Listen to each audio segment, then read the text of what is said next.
Bienvenidos a este viaje a través del tiempo. En este video veremos quién era Alarico I. Acompáñanos en este recorrido y descubre los misterios y maravillas de esta era histórica. Pero antes, no olvides suscribirte, es gratis. Flavio Alarico I fue un caudillo militar visigodo de la tribu de los Tervingios. Es considerado el primer rey histórico de los visigodos. Alarico nació en la isla de Peuce, en la boca del delta del Danubio, en lo que hoy es Rumanía. La fecha de su nacimiento se discute, dando los estudiosos como fechas probables los años 365, 370 o el 375. Pertenecía a la dinastía valtinga de los godos tervingos.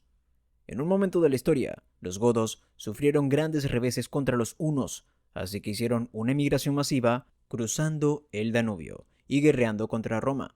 Alarico fue probablemente un niño durante este periodo.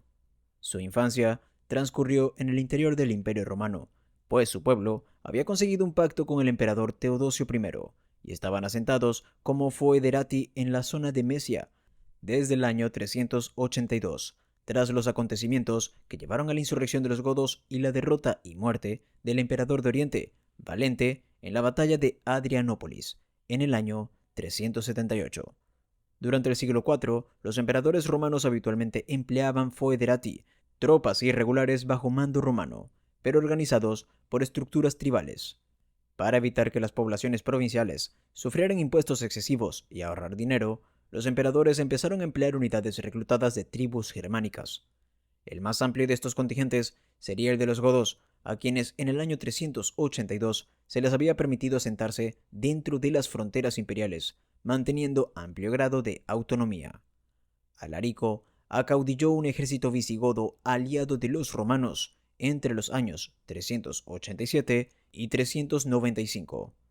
En el año 394, Alarico sirvió como un líder de los foederati bajo el mando de Teodosio I para derrotar al usurpador Eugenio. Como la batalla del Frígado, que remató esta campaña, tuvo lugar en los pasos de los Alpes Julianos, Alarico probablemente se percató de la debilidad de las defensas naturales de Italia en su frontera nordeste, en la cabeza del mar Adriático. Teodosio moriría en el año 395, dejando el imperio dividido entre sus dos hijos, Arcadio y Honorio. El primero asumiría la porción oriental del imperio y el segundo la porción occidental. Arcadio mostró escaso interés en gobernar, dejando la mayor parte del poder verdadero en su prefecto pretoriano Rufino. Como Honorio todavía era un menor, Teodosio había nombrado al Magister Militum Estilicón como su guardián. Estilicón también reclamó ser el guardián de Arcadio, causando gran rivalidad entre las cortes occidental y oriental. Alarico, aparentemente, esperaba ser promovido de mero comandante al rango de general en uno de los ejércitos regulares. Sin embargo, se le negó esta promoción.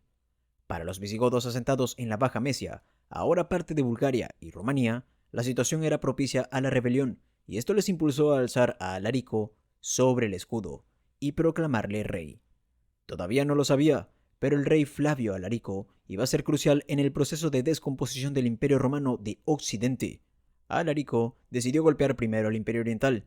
Marchó por las cercanías de Constantinopla, pero, encontrándose incapaz de ponerle sitio, retrocedió sobre sus pasos hacia el oeste y luego marchó hacia el sur, a través de Tesalia y el paso no guardado de las Termópilas hacia Grecia.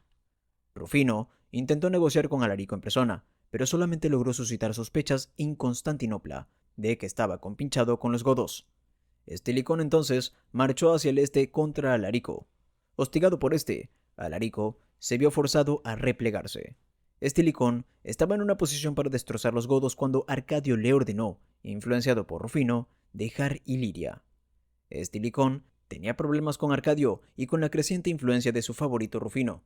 Poco después, los propios soldados de Rufino matarían a Rufino a hachazos. El poder en Constantinopla pasaría entonces al chambelán eunuco Eutropio. La muerte de Rufino y la marcha de Estilicón permitió a Alarico libertad de movimientos. Saqueó el Ática griego en el año 396, pero librando a Atenas, que capituló rápidamente ante el conquistador.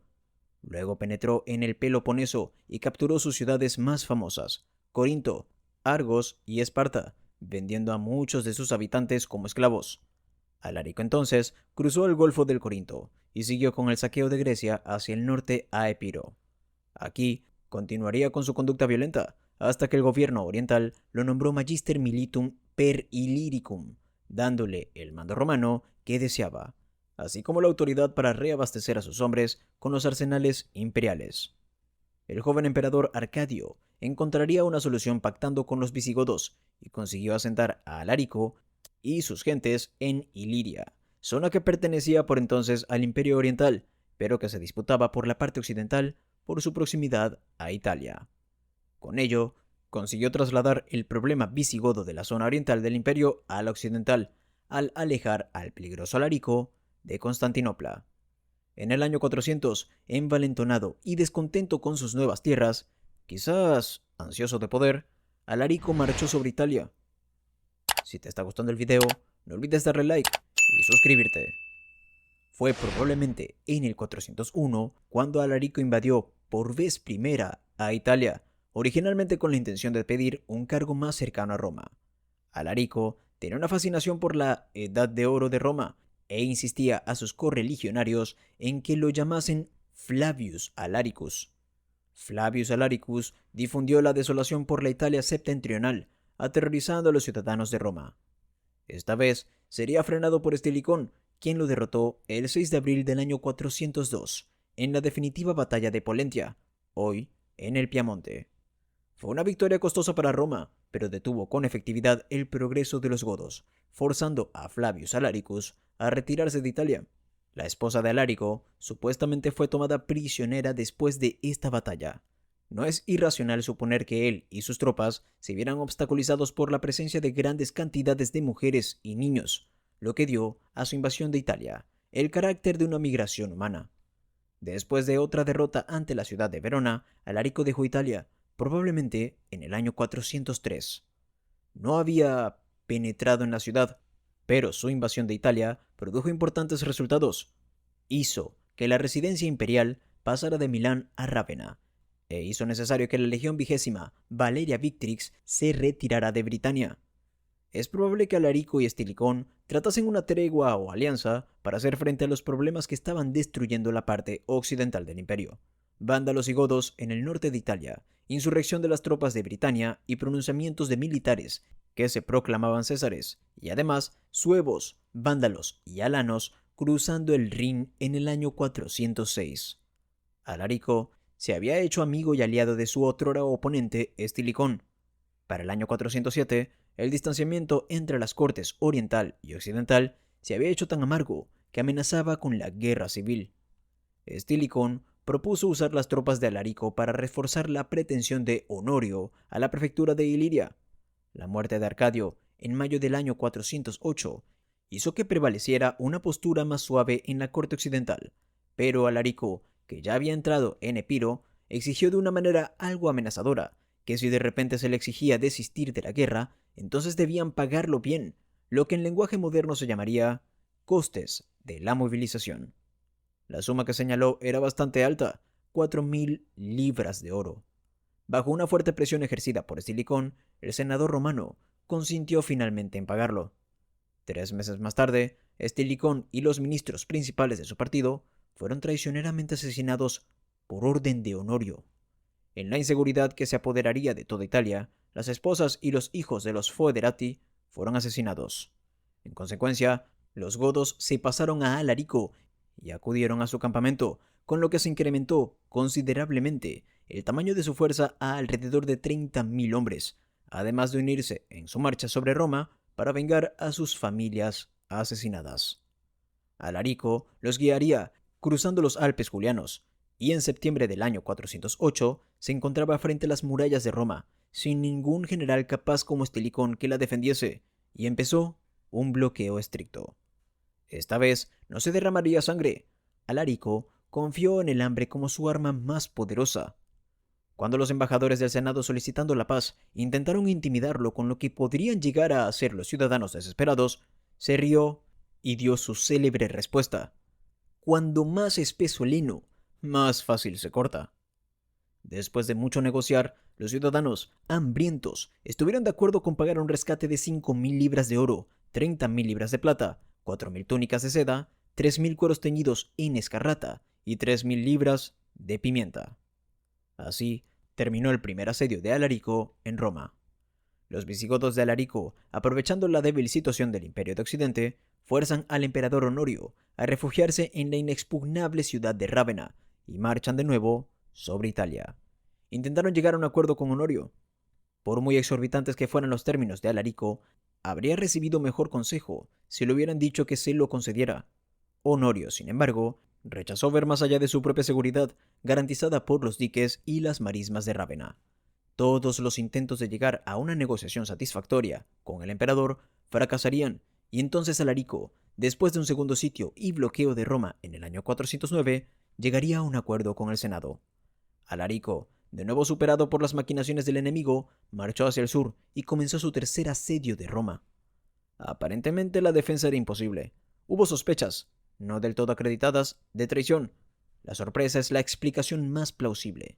Sea como fuere, pues nuestra información en este punto de la historia es escasa, el 24 de agosto del año 410, Alarico y sus visigodos irrumpieron por la Porta Salaria en el nordeste de la ciudad. Roma, durante tanto tiempo victoriosa contra sus enemigos, estaba ahora a merced de sus conquistadores extranjeros. Alarico le reclamó al emperador Honorio ser nombrado Magister Militum o general de los ejércitos del imperio, ya que, como romano de pleno derecho, podía reclamar dicho honor, pero esa pretensión jamás se vería cumplida. De Roma, además del oro y la plata, Alarico se llevó como botín a la hermanastra del emperador, a la princesa Gala Placidia. Aquel primer saqueo de la Roma clásica conmocionó al mundo civilizado de aquel tiempo. Alarico, luego de haber saqueado la ciudad, partió hacia la Regiana, con la intención de embarcar hacia el granero de Roma en África. Pero una tormenta destruyó sus barcos y muchos de sus soldados se ahogaron. Lo cierto es que los visigodos eran un pueblo aguerrido y endurecido, pero no destacaban precisamente por sus conocimientos náuticos.